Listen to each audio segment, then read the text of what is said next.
Assalamualaikum warahmatullahi wabarakatuh. Selamat pagi menjelang siang. Salam sejahtera untuk kita semua. Semoga kita selalu berada dalam lindungannya dan selalu sehat. Amin amin ya robbal alamin. Dalam video ini kita akan mempelajari tentang hukum.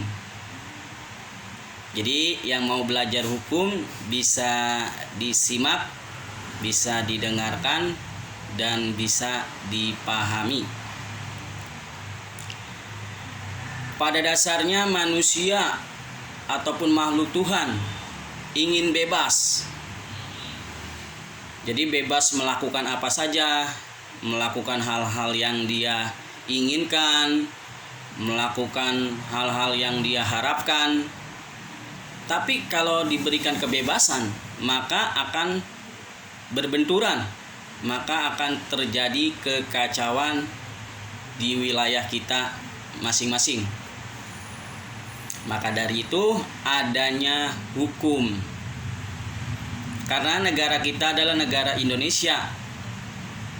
Berdasarkan pasal 1 ayat 3 Undang-Undang Dasar 1945, bahwa negara kita adalah negara hukum. Nah, jadi atas dasar itulah kita menjadi negara hukum. Lalu pertanyaannya, apa sih itu hukum? Jadi ada yang mengatakan hukum adalah aturan, ada yang mengatakan hukum adalah norma, dan banyak para sarjana hukum mendefinisikan hukum.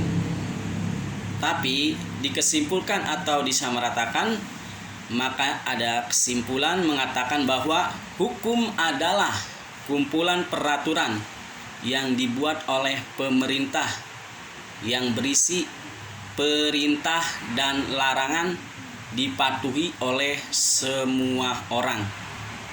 Jadi bersifatnya mengatur dan memaksa. Pemerintah itu siapa?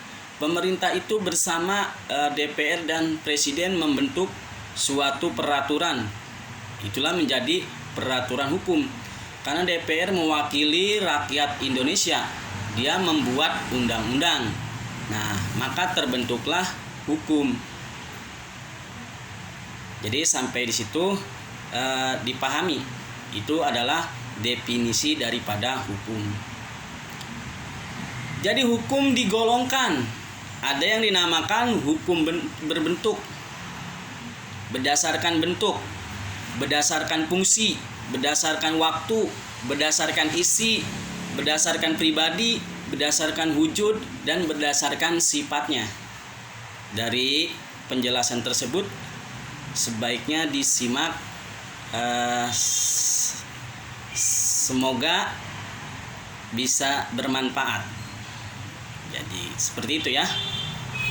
Lalu kita bahas tentang hukum menurut bentuknya. Jadi hukum berdasarkan bentuknya ada dua. Yang pertama hukum tertulis, yang kedua hukum tidak tertulis. Jadi ada hukum tertulis dan ada hukum yang tidak tertulis. Kemudian berdasarkan fungsinya, hukum dibagi menjadi dua, hukum material dan hukum formal atau hukum formil. Jadi ada hukum material dan hukum formil. Kemudian berdasarkan waktu dibagi menjadi dua juga. Ada yang dinamakan ius constitutum dan yang dinamakan ius contuendum. Jadi ada ius constitutum dan ada ius contuendum. Kemudian juga ada penambahan dari hukum menurut waktu tersebut. Ada namanya leg natural atau hukum alam. Next kita lanjutkan ke hukum berdasarkan isi. Berdasarkan isi dibagi menjadi dua, hukum publik dan hukum privat. Jadi ada hukum publik, ada hukum privat. Kemudian berdasarkan golongan ada yang dinamakan hukum satu golongan, hukum semua golongan, dan hukum antar golongan. Kemudian berdasarkan wujudnya ada yang dinamakan hukum objektif dan hukum subjektif. Jadi ada objektif, ada subjektif. Kemudian hukum berdasarkan sifatnya, ada hukum yang memaksa dan ada hukum yang mengatur. Jadi ada yang memaksa dan juga ada yang mengatur. Jadi kesemua itu adalah penggolongan atau pengelompokan daripada hukum. Jadi sampai di situ kita mempelajari tentang hukum dan pengelompokan hukum. Jadi apabila ada yang mau bertanya dari penjelasan tersebut, bisa ditulis di kolom komentar sehingga bisa saya jawab dengan video selanjutnya. Dan mengenai kelanjutan dari materi tersebut, nanti saya upload kembali. Kita jabarkan masing-masing daripada hukum berdasarkan bentuk, yaitu tertulis maupun tidak tertulis. Itu nanti kita bahas satu persatu di video kita selanjutnya. Untuk itu jangan lupa untuk mendukung channel ini, like dan komen serta subscribe, dan bagikan kepada teman-teman apabila video ini bermanfaat. Apabila tidak bermanfaat, jangan dibagikan. Jadi bukannya niat untuk menggurui, hanya berbagi saja tentang ilmu hukum.